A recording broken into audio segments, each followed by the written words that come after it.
बंधुओं, हमारे वृंदावन के सप्तनिधि ठाकुरों में से एक श्री गोपीनाथ जी कैसे प्रकट हुए। जो गोपीनाथ जी आज जयपुर में पूजे जाते हैं, उनका प्राकट्य कैसे हुआ, चलिए जानते हैं। आज से बहुत समय पूर्व भगवान श्री कृष्ण के पौत्र श्री बज्रनाम जी ने श्री गोपीनाथ जी की नक्काशी करवाई थी।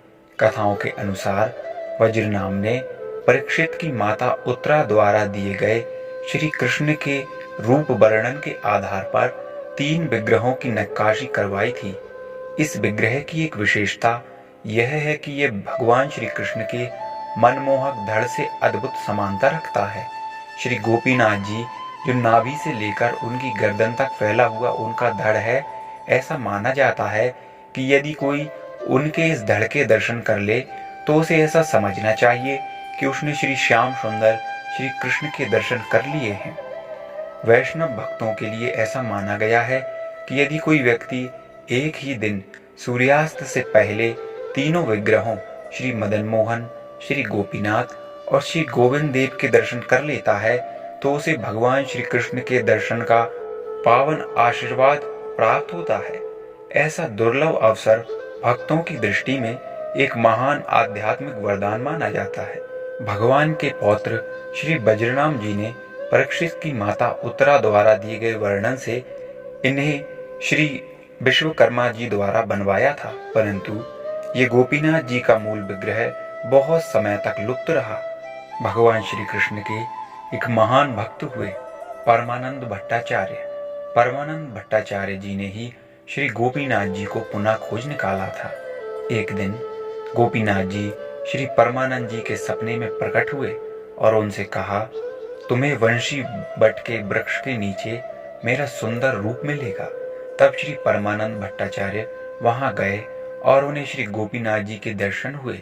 एक अन्य संस्करण में यह बताया गया कि एक बार यमुना नदी में बाढ़ आ गई और मूल वंशीवट वृक्ष उखड़ गया। इसलिए परमानंद भट्टाचार्य ने वंशीवट वृक्ष की एक शाखा ली और उसे लगाया ताकि एक और उग सके। उस समय उन्हें श्री गोपीनाथ जी का मूल विग्रह मिला। गोपीनाथ जी की पूजा बाद में महान आचार्य श्री मधु पंडित को सौंप दी गई, जो भगवान चैतन्य की लीला में श्रीमती श्री राधा रानी के अवतार गदाधर पंडित के अंतरंग शिष्य थे। श्री मधु पंडित वृंदावन के 6 गोस्वामियों के एक अंतरंग प्रेमपूर्ण सहयोगी भी थे। ये समझाया गया है कि जब मधु पंडित ने श्री गोपीनाथ के सुंदर रूप को देखा तो उन्होंने अपना जीवन और आत्मा, अपना सब कुछ उनके चरण कमलों की सेवा और प्रसन्नता के लिए समर्पित कर दिया। और इन्हीं मधु पंडित के माध्यम से ही वृंदावन धाम में श्री गोपीनाथ के लिए एक सुंदर मंदिर निर्माण हुआ। मित्रों, बाद में मुसलमान आतताइयों के कारण श्री गोपीनाथ जी को भी वृंदावन से जयपुर भेज दिया गया। श्री गोपीनाथ जी के हाथ में एक घड़ी है, जो घड़ी भक्तों के लिए आकर्षण का केंद्र है और श्री गोपीनाथ जी का एक जीता जागता चमत्कार है, जो ये बताने के लिए सक्षम है कि भगवान गोपीनाथ जी में प्राण बसते हैं। वह साक्षात भगवान श्री कृष्ण ही है। जब श्री गोपीनाथ जी के बारे में यह बात अति प्रचलित हो गई कि उनमें साक्षात प्राण बसते हैं और वहां के उस मंदिर के गोस्वामियों ने भी अपना अपना सारा अनुभव बताया, तब एक अंग्रेज, एक फिरंगी श्री गोपीनाथ जी के दर्शन के लिए आया। वह बहुत तर्कशील था। वह ये नहीं मानता था कि किसी मूर्ति में भी प्राण बस सकते हैं। मित्रों, वह श्री गोपीनाथ जी के दर्शन के लिए पहुंचा और उनके दर्शन करके मंत्रमुग्ध रह गया, परंतु वह अति तर्कशील होने के कारण अपनी इस बात को न समझ पाया कि श्री गोपीनाथ जी के दर्शन करके जो उसे आनंद हुआ है, यही ये साबित करता है कि श्री गोपीनाथ जी साक्षात श्री कृष्ण ही हैं। तब उसने अपने हाथ से एक घड़ी निकाली। वो घड़ी हृदय की धड़कन से और नब्ज से चलती थी, यानी कि वह घड़ी केवल जीवित आदमी के हाथ में ही काम कर सकती थी।